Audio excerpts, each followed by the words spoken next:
Oi, gente, estamos aqui no Médico 24 Horas novamente, nos estúdios do AC 24 Horas. E para a gente é uma alegria muito grande receber você, nosso internauta, telespectador.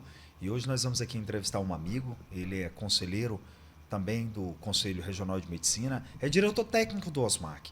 E ele trabalha com uma das áreas mais sensíveis hoje na sociedade, que é a área psiquiatra. Né? O mundo, a sexta arte, avançou tanto e ao mesmo tempo também avançaram tantas doenças mentais. Hoje eu estou com ele, que é um pai de 2 filhos, é um médico de excelência, se não um dos médicos mais concorridos aqui do Acre, que é o Dr. Marcos Araripe, psiquiatra. Dr. Marcos, muito boa tarde, prazer em recebê-lo aqui no Médico 24 Horas. Prazer é nosso, agradeço o convite e estamos aqui para um bate-papo. Marcos, por que o tamanho do aumento das doenças mentais? Por que tanta depressão, tanta bipolaridade, tanta esquizofrenia? Nunca se ouviu falar tanto em doenças mentais quanto agora. O que mudou? Foi o advento da tecnologia, a saída do campo? O que está acontecendo com tanta doença mental? Olha, está uma explosão. Eu acredito que, na verdade, a própria pandemia, né, trouxe o aceleramento, o agravamento das doenças devido a situações de luto, situações também relacionadas ao agravamento e até mesmo perca de muitos familiares. E aquelas pessoas que já tinham algum transtorno, alguma coisa ali que ela conseguia contornar ou até mesmo conseguia, de uma forma indireta, conseguia controlar a doença, mas com essa situação da pandemia e também com as situações de doenças não tratáveis, veio com essa explosão desses transtornos mentais aí que nós estamos, ao longo do nosso dia a dia de trabalho, estamos vivenciando. Marcos, mas esse mundo tão acelerado, né? Hoje, com o advento da energia elétrica, antes não tinha, o povo tinha que dormir mais, tinha que dormir cedo.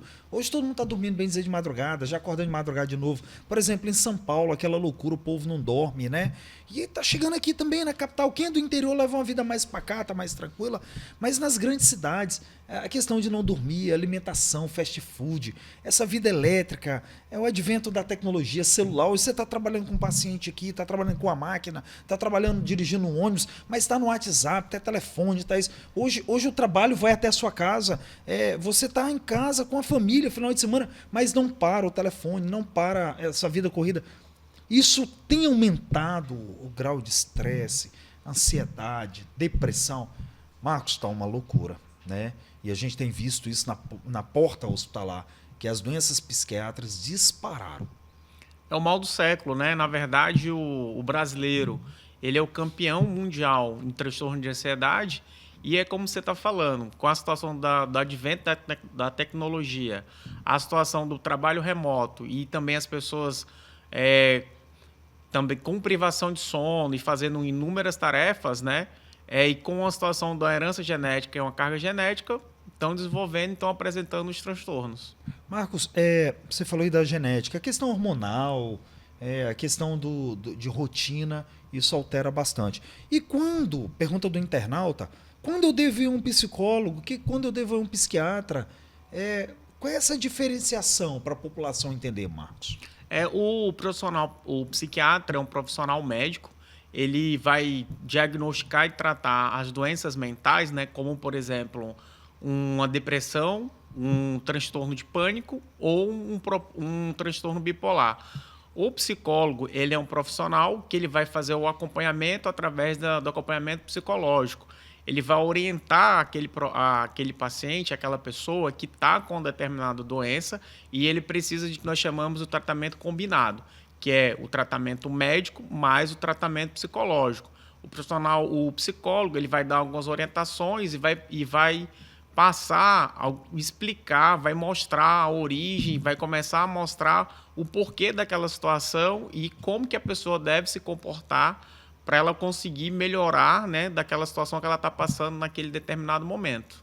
Marcos, quando é que eu sei que eu estou passando um problema de ansiedade, estou entrando numa crise de ansiedade? Quais são os sintomas básicos? Os mais clássicos, os mais comuns, né, é o que chega no dia a dia no consultório, chega no nosso local de trabalho, de transtorno de ansiedade, é aquela pessoa que começa a falar que está com uma dor de cabeça, que não consegue melhorar, aquela pessoa que começa a apresentar a situação relacionada à insônia, ela não consegue dormir, e tem aquelas situações também relacionadas à taquicardia, que a população fala do coração acelerado.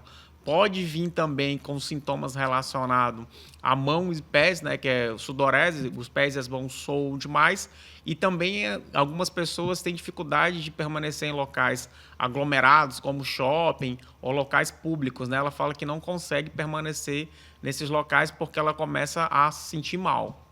Marcos, e a depressão? Sinais básicos da depressão. A depressão é um dos sintomas mais comuns. Geralmente a pessoa também tem a situação relacionada com dificuldade para dormir, relata muito de falta de concentração e memória, eu esqueço muito das coisas, tem aquela situação que começa a falar que fica com desmotivação, não tenho mais sentido, eu não gosto mais de sair, eu não gosto mais de fazer as coisas, e a vida não tem mais sentido, eu não sei mais o porquê que eu estou vivendo. Pergunta aqui do internauta. Pergunta ao Dr. Marcos, medicamentos passados a pacientes psiquiátricos em geral são para o uso de uma vida toda? Pergunto isso porque muita gente deve procurar o psiquiatra para pegar receita, mas poucos procuram para desprescrição ou param por conta própria. Ele está perguntando aqui, o internauta, se esse medicamento é para a vida inteira, porque normalmente o paciente ele não volta para fazer o desmame dessa medicação e ele para pela própria conta, né, em casa, ele larga, abandona o tratamento. Depende, né? Na verdade, teria que avaliar cada caso é um caso, mas o que é na grande maioria dos pacientes psiquiátricos é como foi falado pelo internauta. Ele não tem um acompanhamento adequado, porque é uma doença crônica, precisa não só de medicamento, mas também precisa de acompanhamento psicológico, medicamento, mudanças de hábitos de vida, né? E precisa ter uma orientação. E na grande maioria dos casos, os pacientes eles não seguem o tratamento adequado. A partir do momento que ele começa a ter melhora dos sintomas, na grande maioria dos casos, ele acaba abandonando o tratamento. Marcos, uma das coisas que eu queria te perguntar também aqui é sobre essa automedicação, a facilidade de conseguir, porque fulano usa tal benzodiazepínico, eu vou lá, pego emprestado, pego da minha avó, pego do meu primo. Não, porque minha mãe só dorme com esse medicamento, eu também quero tomar para dormir. E assim, a gente tem visto um uso desenfreado das medicações para dormir, para ansiedade, para depressão, para transtornos psiquiátricos. Você mesmo deve atender tanto no seu consultório, e a gente atende tanto isso na emergência, o paciente chega pra gente e eu usei isso, mas quem te prescreveu? Não, eu peguei lá em casa e usei. Marcos, esse uso indiscriminado, o que fazer para parar isso? O que fazer para tirar isso e fazer que o paciente, de fato, ele use o medicamento correto? É necessário uma conscientização, né, da sociedade, até mesmo, acredito, da própria pessoa, porque o tratamento é um tratamento individualizado. Cada pessoa, cada paciente, ele tem uma determinada doença. Então, é necessário que ele procure um profissional médico para que ele explique o que está acontecendo, qual que é a doença que ele tem, e a partir daí, junto do paciente mais o profissional médico, ambos determinarem qual que é o melhor tratamento. Porque, como você está falando, né, Fabrício, é uma situação muito complicada para o profissional médico quando pega esses pacientes com excesso de medicamento, submedicado e assim com medicações até inapropriadas, né, para aquela situação, pela essa situação de pegar o medicamento do pai, da mãe ou de algum amigo porque ele tem uma determinada doença e deu certo para ele, ele acaba utilizando. Mas é uma situação que é prejudicial, ele não está fazendo tratamento adequado e, na verdade, ele está até prejudicando a situação dele porque ele está mascarando uma doença que poderia ter até uma cura ou ele poderia ter uma melhora dos sintomas e ter uma melhora da qualidade de vida. Marcos, na juventude a gente sempre vê tentativa de suicídio. Parece que o índice de suicídio é mais dentro da juventude, né? Do que idosos, tudo. É o que a gente mais recebe no hospital. A pergunta o que fazer para levar essa pessoa, tirar essas ideias suicidas? E o que leva mais essa juventude aí, Marcos? É ansiedade, depressão? Na verdade, nós chamamos da geração Z, né? O que acontece é que tem várias linhas de raciocínio, vários estudos. Explica pra gente o que é esse negócio de geração Z aí, que eu fiquei curioso. Eu fiquei curioso. Né, Wilde? A turma aqui tá toda querendo saber o que é geração Z. A geração Z são as pessoas que nasceram na década de 90, né? A partir da década a partir de 2000 já são considerados geração Z. Tá, e o que quer dizer isso? O que acontece? Que eles têm, na verdade, têm um baixo limiar de frustração e tem uma grande dificuldade, né, de lidar com situações de estresse, e eles acabam desenvolvendo mesmo essa situação relacionada a um transtorno de ansiedade ou algum outro transtorno. E o que deve ser feito? Tem que orientar essas pessoas a buscarem um acompanhamento médico e um acompanhamento psicológico, e que eles consigam ter um diagnóstico e, a partir desse diagnóstico, buscar um tratamento adequado. Marcos, meu pai falava, antes de falecer, que a geração de ferro está passando e a geração de cristal está iniciando. Quando você fala dessa geração Z, a geração de cristal, que tem um baixo limiar, né, de resiliência, isso é a causa de quê, meu amigo? Na verdade, tem alguns estudos. Nós não temos ainda uma situação relacionada, assim, não tem ainda nada que foi pré-determinado, um martelo. Mas, no meu ponto de vista, na verdade, a própria inovação tecnológica, né? E é como nós estamos falando, as coisas mudaram muito, as situações relacionadas mesmo ao baixo limiar de frustração e a própria situação da resiliência. E até as situações também, como que eu posso te falar, até os valores, né? Assim, as conquistas, as pessoas, geralmente, nessa década relacionada na época do teu pai, ou até na nossa época, os valores eram outros, as conquistas eram outras, né?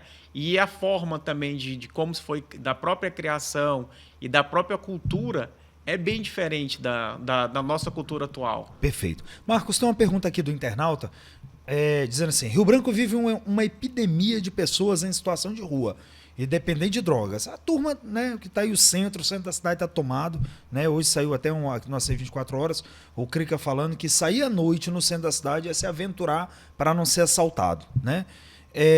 Como você entende que deve ser o tratamento dessas pessoas dependendo de droga que vive na rua? Você é a favor da internação compulsória? O Estado hoje tem aparato para receber. Quem fica a cargo desse pessoal? É o Estado ou a atenção básica? E eles, por que não estão atuando? Respondendo, né? A grande maioria desse público moradores de ruas são pacientes que têm transtorno mental, principalmente são transtorno mental por uso de substâncias como cocaína, e aqui no Acre, né, é muito comum a situação do crack, né, que é a pedra. Qual que é a minha opinião? Eu sou a favor da internação involuntária, porque o paciente, ele teoricamente, sobre o uso de substância, ele não tem a capacidade de autodeterminar, ele não tem a capacidade de saber o que é o certo e o que é errado, e nós podemos utilizar também um modelo que é referência da América Latina, né, que é em São Paulo, que é o Hub, que é a Cracolândia, que eles estão fazendo isso, né? Se a gente for acompanhar os artigos e for acompanhar a mídia nacional, o que está sendo feito é essa linha de raciocínio. Perguntado sobre responsabilidade, a responsabilidade é do Estado e do município de Rio Branco. Então, dos dois. Ambos. É dos dois. E hoje, quem mais atua hoje? A atenção básica ou o Estado? Essa pergunta eu vou ficar te devendo. Tá. Marcos, e essa redução de danos, né, desses pacientes, você é a favor?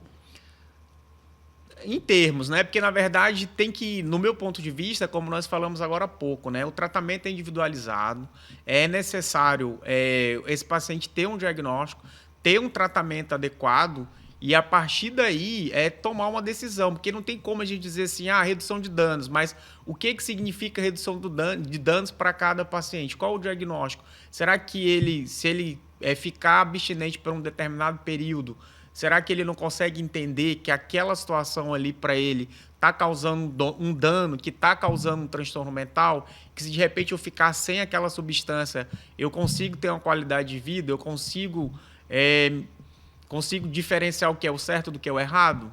Marcos, deixa eu fazer uma pergunta aqui muito pessoal, de alguns pacientes que eu vi ao longo dos anos como médico. Paciente que começou usando lá um benzodiazepínico, um Rivotril, né, um alprazolam da vida, um diazepam, e aí foi escalonando esse medicamento, foi para um Ropinol, né, foi para medicamentos mais pesados, chegando a Dormonide, medicamentos, né, pesados. Tem gente que, inclusive, parte até para gases já, que não, medicamentos de uso intra-hospitalar.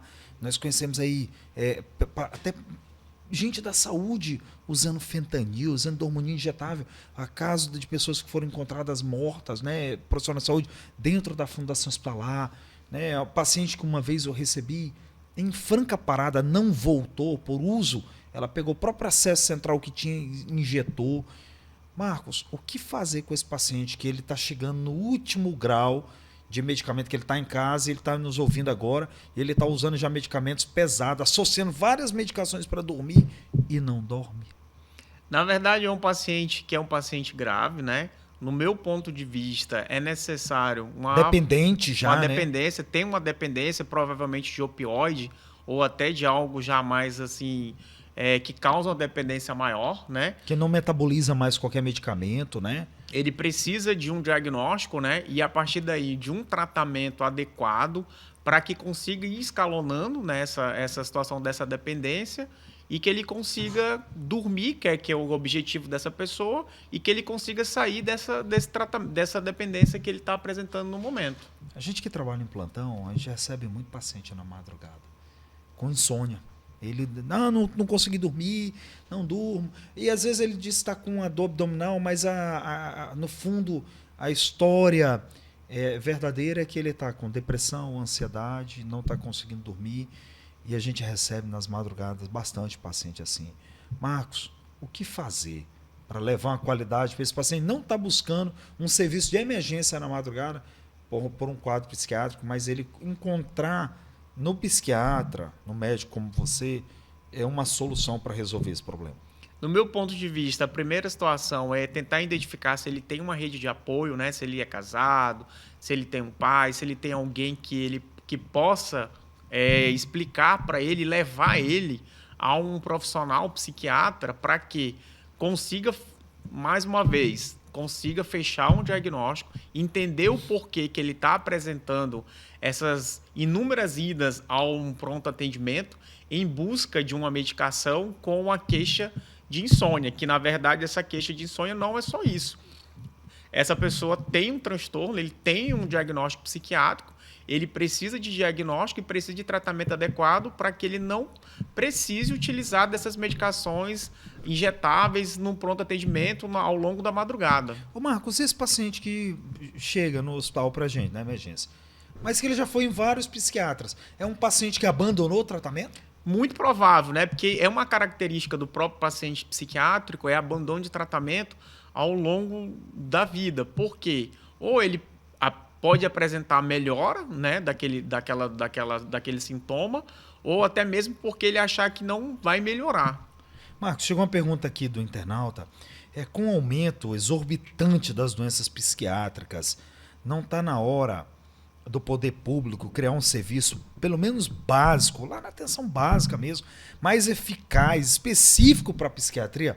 Olha, respondendo ao internauta, até mesmo antes de passar ao Dr. Marcos, eu acho que passou da hora e muito o poder público na atenção básica tratar mais a questão psiquiátrica. Eu sei que já tem o CRAS, tem as, né, tem os CAPs, o CAPS-AD.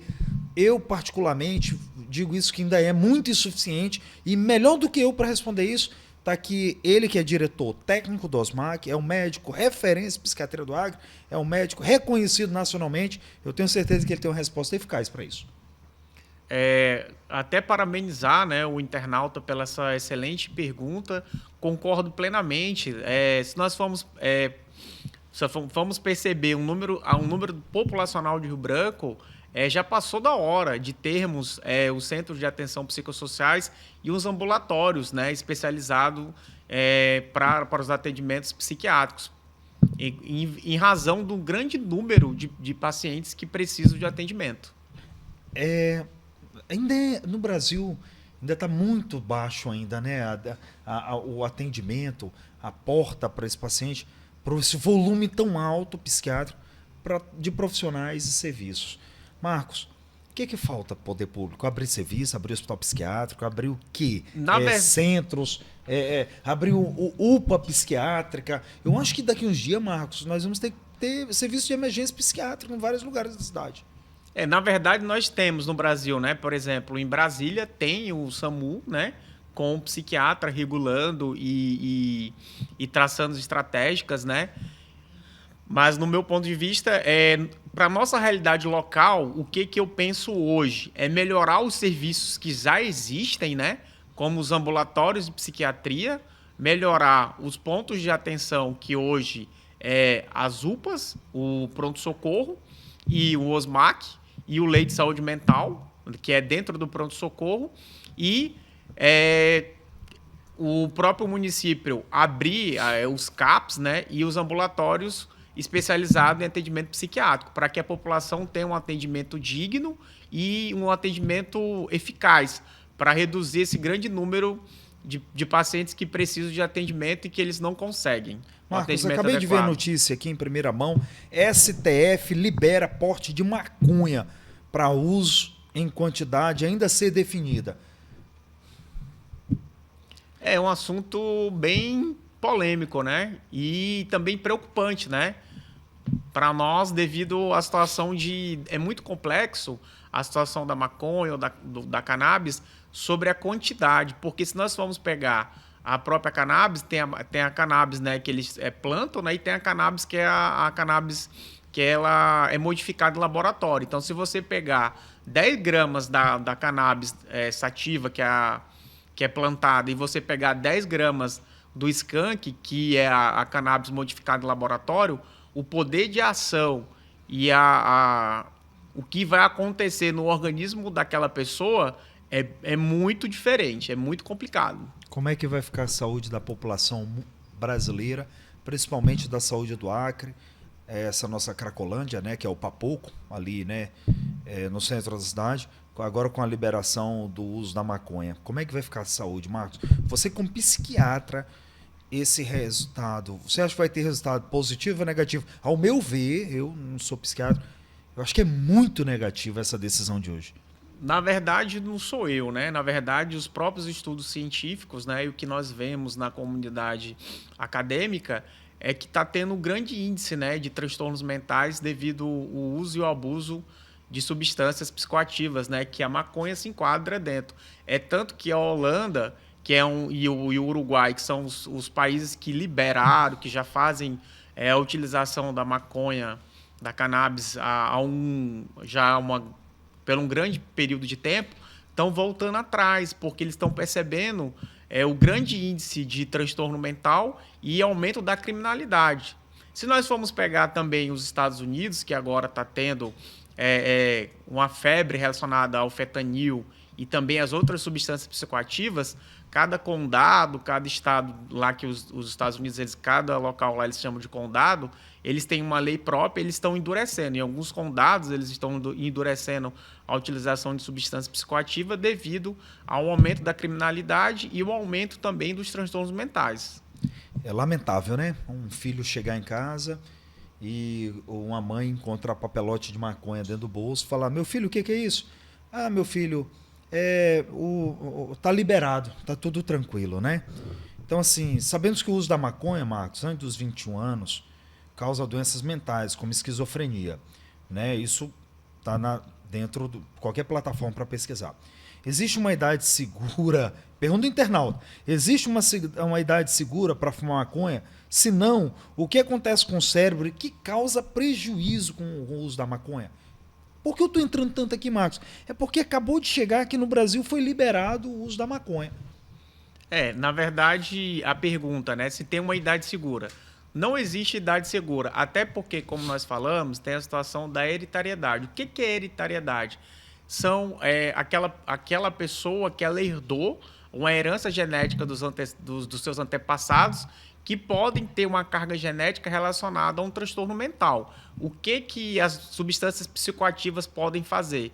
Que não é só a maconha. Maconha, cocaína, crack, o fentanil, o opioide, ele vai acelerar esse transtorno mental. Então, nós não temos como, né, predeterminar uma idade, uma idade segura para a utilização de substâncias psicoativas. Os sintomas, eles têm os sintomas a curto e a longo prazo. Os sintomas a longo prazo, você tem déficit cognitivo, que é aquela situação de dificuldade de concentração, de memória. Você começa a não lembrar dos fatos presentes e dos fatos passados. Você pode desenvolver um quadro de uma depressão grave, pode também desenvolver um quadro relacionado a um quadro de transtorno de pânico e uma situação relacionada também a um quadro de insônia. A curto prazo, você pode ter sintomas relacionados à irritabilidade e pode ter também uma situação de dificuldade de concentrar e memorizar. Marcos, não é só isso, né? O ato de fumar não é só a questão neurológica, psiquiátrica. Nós estamos falando de diversas enfermidades que vai vir junto aí também, né? Pulmão, câncer, renal, né? E muitas outras enfermidades que surgem pelo uso do fumo. Da né? inalação, né? Da inalação do fumo, pneumonites, doenças pulmonares obstrutivas crônicas. Inclusive, nós vamos convidar um pneumologista para falar aqui sobre isso. Então, eu acho que hoje, lamentavelmente, é um retrocesso à saúde do Brasil. Estamos aqui com um profissional psiquiatra, ele está falando da parte psiquiatra, nós vamos trazer outros especialistas aqui. E lamentável, né? Isso para a doença psiquiátrica vai aumentar muito, né? Infelizmente, né? Tomara que não, peço a Deus que não. Mas, Marcos, eu sei que o uso do cannabis em gotas, ele melhorou muito a questão de dor crônica, a questão das doenças reumatológicas, mas a questão do fumo, nós sabemos que isso daí vai trazer uma problemática muito grande. Marcos, e sobre a bipolaridade, paciente bipolar. Hoje ele está triste, ele quer se esconder no quarto. Amanhã está alegre, quer fazer as atividades, tudo. Amanhã está triste de novo, depois alegre. Marcos, é difícil tratar um paciente assim. Ele tem que procurar tratamento e adequar o medicamento. Mas como é que está sendo a tua rotina no tratamento da bipolaridade? É um desafio, né, Fabrício? Porque o que acontece? O paciente, na grande maioria dos casos, ele não reconhece que tem um transtorno. É um transtorno crônico e que, em determinadas situações, é grave, que pode vir a levar a suicídio e também tem vários prejuízos ao longo da sua vida, como dificuldade de se relacionar com o trabalho e se relacionar com o seu companheiro. É necessário uma conscientização dessa pessoa e dos familiares para que ele busque o atendimento, né? Que não é só com o psiquiatra, é como nós estamos falando. É necessário um acompanhamento multiprofissional e mudança de qualidade de vida. É multifatorial essa bipolaridade, Marcos? E o tratamento, ele é multidisciplinar? Tem que ser. Se não for um tratamento multidisciplinar e o paciente não ter aquela conscientização que ele precisa utilizar a medicação, ele não vai conseguir sair dessa situação. Marcos, a medicina e os laboratórios estão atualizando muito a questão da medicação hoje, psiquiatra? Está surgindo muito medicamento novo? Sim, tem muito medicamento novo. Na verdade, tem alguns tratamentos também promissores, né? Nós podemos falar, para essas situações, tem o ECT, que é eletroconvulsoterapia, tem a situação... Aqui no Acre não faz, né? Aqui nós não fazemos. Eu tenho um paciente que ele foi para o Bairral, em São Paulo, e lá ele fez várias sessões, né? Marcos, mas o risco da eletroconvulsoterapia é choque na cabeça, né? Se não, já mudou muito. Como é que é? Na verdade... Ceda o paciente? Na verdade, ceda o paciente, necessário. E o paciente que já ele tem aquele vício da medicação e não consegue sedar, como é que fica? Não, mas aí ele vai ser sedado ele vai com a indução anestésica, ele vai passar pela uma avaliação com o anestesista, né? Ele vai ser anestesiado no centro cirúrgico e o psiquiatra que vai aplicar a eletroconvulsoterapia, ele vai avaliar, né, quantas sessões aquela pessoa vai ser necessário e também vai ter o tratamento da equipe multidisciplinar para que ele consiga sair Mas já daquela chegou esse situação. tratamento aqui no Acre? Não, aqui no Acre nós não temos, né? Na verdade, hoje nós temos ele nos grandes centros. Da eletroconvulsoterapia. Concordo. Marcos, dá uma resetada no cérebro. Essa é a proposta. Reseta o cérebro. E o risco de óbito? Não, risco é zero. Risco de sangrar, AVC, sequela. Não tem. As principais complicações, né, relacionadas à eletroconvulsoterapia é cefaleia. Se você tiver cefaleia ou aumento da pressão arterial, você vai suspender. Você tem que aguardar entre 7 a 14 dias para fazer uma nova sessão. A curto prazo, você vai ter uma amnésia temporária de mais ou menos de 6 a 8 meses. Marcos, eu tenho um paciente que ele tem cefaleia crônica, enxaqueca crônica, mas de forma psiquiátrica, e abandona. O paciente chega na emergência pra gente. Que sofrimento o paciente com enxaqueca crônica pela dependência do medicamento para dor, mas não adere ao tratamento psiquiátrico para tirar essa dor, né? O que você fala disso daí como psiquiatra? Na verdade, provavelmente é um sintoma psicossomático, né, que nós falamos, pode vir associado a uma hipocondria, né? É um paciente que é um desafio, né? Ótimo, você tocou aqui no assunto maravilhoso. Psicossomático e hipocondríaco. Nós temos hoje muito. Aquele hipocondríaco, aquele paciente que tem. Você chega na casa dele, ele tem medicamento mais do que a farmácia, né? E de tudo, de uma coisa, ele soma 1000 coisas, né? Tem aqueles chamamos de pensamento catastrófico, né? É que ele acredita que vai acontecer algo de ruim comigo e com meus familiares. É um desafio, mas assim, é um paciente desafiador, mas que tem como ser tratado. Pergunta do internauta. Nós temos especialidades enviando pacientes TFD. Vai chegar um dia que isso vai acontecer na psiquiatria? Porque hoje isso não acontece. Tratamento psiquiátrico para outros estados mais promissores.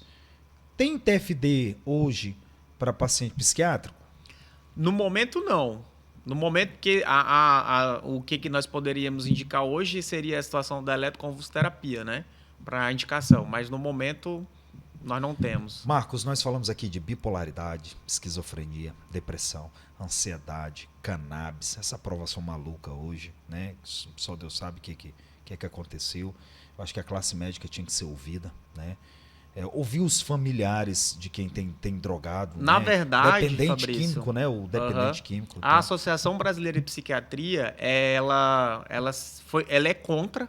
Ela, na verdade, já foi até na Câmara dos Deputados, já foi a Associação Brasileira de Psiquiatria é contra a liberação da maconha. Por quê? Devido a estudos científicos, né? E a experiência da comunidade médica internacional sobre as consequências, né, dos transtornos e da criminalidade. Marcos, olha, um papo muito bom, uma conversa excelente aqui sobre a medicina, sobre a atualidade, sobre aquilo que mais está afligindo hoje, que é as doenças psiquiátricas. Nós te agradecemos. Para a gente é uma honra receber aqui o Dr. Marcos Araripe, médico, conselheiro, diretor técnico do OSMAC. É uma pessoa de uma vasta experiência. Eu quero agradecer a sua vinda aqui. Quero já te convidar a próximas. Nós vamos já formular junto com a galera, com a turma aí dos internautas, perguntas e novidade de psiquiatria, te trazer aqui de novo. Quero deixar aqui já o convite aberto para a gente fazer outra conversa com você e agradecer a sua presença aqui e te deixar aqui um tempo para suas considerações finais. Agradecer ao convite, né? Agradecer também aos internautas pelas brilhantes perguntas e também nós percebemos que eu fico muito feliz que a sociedade está voltada para essas situações relacionadas ao adoecimento mental, à situação da psiquiatria e que, do meu ponto de vista, é cobrar mesmo aos gestores o que tem de melhor, o que pode ser dado, ou então o que hoje, dentro da estrutura, do que nós temos aqui hoje no Acre, o que é possível, como que nós podemos melhorar para evitarmos a situação do suicídio, para evitarmos o aumento de casos de esquizofrenia, de depressão, de pânico, né? O que nós podemos fazer enquanto sociedade. Marcos, eu te agradeço a sua vinda. Eu agradeço. Aqui. Muito obrigado. Agradeço a sua audiência, a sua preferência. Hoje nós estivemos aqui com o Dr. Marcos Araripe, um psiquiatra de mão cheia, um médico muito solicitado no estado do Acre, que abordou vários temas aqui, principalmente da liberação da maconha. E eu quero te agradecer pela sua audiência, sua preferência, desejando a você uma semana abençoada, um resto de semana cheio de paz, de alegria, até porque com saúde e paz, o resto a gente corre atrás. Até a próxima segunda-feira, que Deus abençoe.